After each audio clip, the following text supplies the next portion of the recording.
र हेलो नमस्ते सबैजनालाई है फेरि पनि म आइसकेको छु नयाँ रेसिपी लिएर। अनि आज चाहिँ म के रेसिपी लिएर आएको छु भन्दाखेरि चाहिँ न्यू सफ्टेड grill chicken with cream cheese. अनि मैले यहाँ एकदमै हेल्थको लागि नै एकदम राम्रो हुन्छ एस्पराग्रास भयो है। अनि साथमा क्यारोट। यो चाहिँ कस्तो हुन्छ भने क्यारोटले चाहिँ तपाईँको अलिकति अगाडि नै हामीले बोइलिङ गरेको हुनुपर्छ। यो ग्रिल गर्दा फेरि एकदम यो राम्रो हुनुपर्छ है, अगाडि हामीले र लगायो भने राम्रो हुँदैन। सो त्यसको लागि म साथसाथमा स्प्यानिज लिएको छु, अल बेल पेपर है, एस्पराग्रास रेडी गरेको छु। अनि साथमा यहाँनिर हेर्नुहोस् ब्रेस्ट, एउटा फुल ब्रेस्ट रेडी गरेको छु। अब यसमा जाने इन्ग्रेडियन्ट के हो भन्दाखेरि चाहिँ एउटा हेर्नुहोस् है, क्रिम चिज, ब्ल्याक पेपर क्रस गरेको छु, बटर, चिली फ्लेक्स, ओनियन सफल। अनि यो चाहिँ सब मैले रेडी गरेको छु। अब यसलाई चाहिँ हामीले ग्रिल गरेर बनाउनु पर्ने हुन्छ। सो गाइज साह्रो लामो नगरेर डाइरेक्ट रेसिपीतर्फ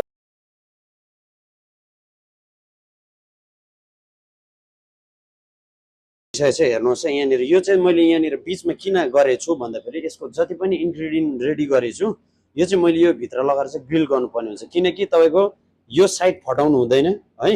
यो साइड फटायो भने तपाईँको जति पनि इन्ग्रेडियन्ट सब बाहिर गएर जान्छ। सो त्यसले गर्दाखेरि यसको जति पनि बटर क्रिम चिजहरूको टेस्ट भित्र बस्नुपर्ने हुन्छ। त्यसले गर्दाखेरि मैले यसरी काटेको छु।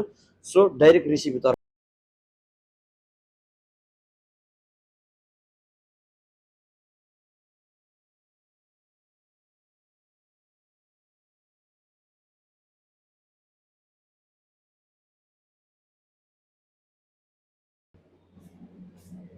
मैले तपाईँलाई के लिएको छु भन्दाखेरि चाहिँ है, यो एस्पराग्रास लिएको छु है, अनि क्यारोट लिएको छु। यो चाहिँ के को लागि भन्दाखेरि मैले यसमा एस्पराग्रास विथ क्यारोट पनि एड गरेको छु। जस्तै अघि भनिसकेको छु, क्यारोट चाहिँ तपाईँको यो ब्लान्च गरेर गर्नुपर्छ है, खाँदाखेरि र भेट्दैन, यसलाई सफ्टनेस राम्रो दिन्छ। अनि त्यसले गर्दाखेरि मैले साथमा तपाईँको यसमा लाउनु मैले क्रिम चिज, बटर, ब्ल्याक पेपर, ससको लागि मैले रेडी गरेको छु। सो हेर्नु होला कसरी बनाउँछु है।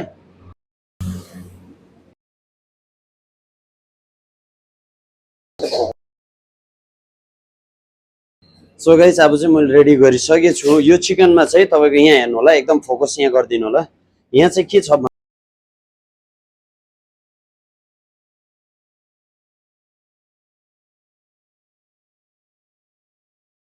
चाहिँ मजाले गर्नु छ यसलाई। हेर्दा फेरि चाहिँ यस्तो स्वादिष्ट हुन छ, खाँदा फेरि नै भएर जानु पर्यो। ल हेर्नु होला,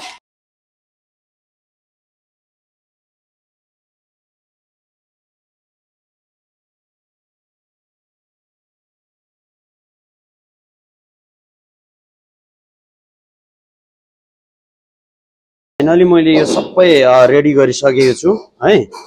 अनि तपाईँहरूलाई पनि मन परेमा लाइक कमेन्ट सेयर गर्नु होला है, एकदम कमेन्ट गर्नु होला रेसिपी चाहिएमा। सो फाइनल लुक चाहिँ यसको यस्तो छ है। अनि अझै मन परेमा राम्रो राम्रो भिडियो पनि लिएर आउने नै छु है।